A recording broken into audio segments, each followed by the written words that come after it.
Hello again. We are continuing our discussion from yesterday where we were talking about elimination. And yesterday we had situations where the x coefficients were either the same or opposites, or the y coefficients were the same or opposites. So we could just add or subtract the two equations together to solve it. And what I said was sometimes that doesn't happen, and we've got to change the equation so that the x coefficients are the same or opposites, or the y coefficients are the same or opposites. And to do that, we have to use some multiplication to make that happen. So let's talk about what the steps would be to do that. What you're going to do is first make sure that your equations are in standard form. If they're not, you may have to add or subtract terms from both sides to get the terms on the correct side. Then, if none of the coefficients are the same or opposites, then we need to multiply either one or both equations by some constants to get the coefficients to be the same or opposites. Once they are either the same or opposites, that's when you decide whether to add or subtract. So if the coefficients are opposites, you would add, and if the coefficients are the same, then you would subtract. Okay? And so when you do that, you end up with an equation that only has one variable in it because the other one has been eliminated. And you can solve that equation for that variable. Once you have the value of that first variable, you can plug that into either one of the original equations to get the value of the second variable. So here's an example of how that would work. Let's say I have 2x plus 3y equals 21. That is in standard form, so we're okay. And the second equation is 3x minus 2y equals 12. That's also in standard form, so we're okay. The problem is that the x coefficients are 2 and 3. And those are not the same and they're not opposites. The y coefficients are 3 and negative 2. Again, not the same and not opposites. So I have to multiply both equations by something to get either the x coefficients to be the same or opposites or the y coefficients to be the same or opposites. I have randomly decided to make the y coefficients opposites. So to do that, I need them to be a multiple of 3 and a multiple of negative 2. So the number that I thought of was 6 and negative 6. So in order to make the first equation have a y coefficient of 6, I need to multiply it by 2. And in order to make the second equation have a y coefficient of negative 6, I have to multiply it by 3. So here's what that's going to look like. If I multiply the entire first equation by 2, the 2x becomes 4x, the 3y becomes 6y, and the 21 becomes 42. If I multiply the entire second equation by 3, the 3x becomes 9x, the minus 2y becomes negative 6y, and the 12 becomes 36. So now the y coefficients are opposites, and I can add. The 4x plus the 9x is 13x. The 6y and the minus 6y add to give nothing, so I don't need to write it. And 42 minus 36, 42 plus 36 rather, is 78.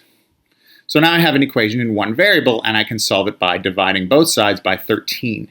And that gives me x equals 78 divided by 13, which is 6.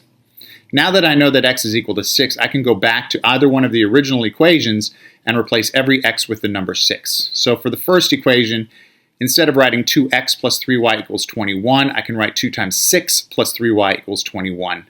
Then I can simplify the left side because I know what 2 times 6 is, that's 12. And now I have a multi-step equation that I can solve.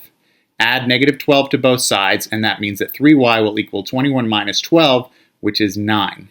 Divide both sides by 3, the 3y will just become y, and the 9 will become 9 divided by 3, which is 3. So now I know that x is 6 and y is 3. That's the solution. I can write it in those coordinate forms like that.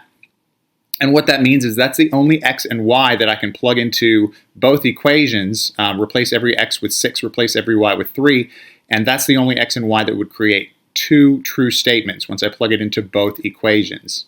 All right, there's no other x and y that will do that, so that's my solution. Here's some more examples because remember there are other things that can happen. If I have 2x plus 3y equals 25 and 4x plus 6y equals 12, again, the x coefficients aren't the same and they're not opposites. Same thing with the y coefficients. So what I decided to do was make the x coefficients the same by multiplying the first equation by 2. That would make it a 4x, and that would match with the 4x in the second equation. So the first equation is going to become 4x plus 6y equals 50. The second equation I can leave the same, 4x plus 6y equals 12. So since the x coefficients are the same, I can subtract. And so 4x minus 4x is nothing. 6y minus 6y is nothing. So I have 0 on the left, and then 50 minus 12 is 38. So I have an equation of 0 equals 38. Well, there's no variable in this equation, so this equation is either always true or always false. And since 0 is never equal to 38, then this equation is false, so there's no solution to this. There's no x and y that I could plug into both equations and create two true statements. And in terms of graphing, if I were to graph both of those lines, they would actually be parallel and they would never cross, which again means that there's no solution. So let's look at a third example. 3x plus 6y equals negative 15. Negative 2x minus 4y equals 10. Again, no equal coefficients and no opposite coefficients for x or y. So I randomly decided to make the x coefficients the same, make the top one 6x and make the bottom one negative 6x so that I can add. That means I need to multiply the first equation by 2 and the second equation by 3. If I multiply the first equation by 2, it becomes 6x plus 12y equals negative 30.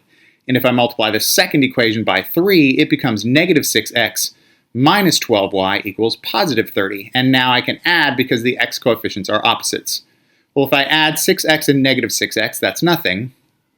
If I add 12y and negative 12y, that's nothing.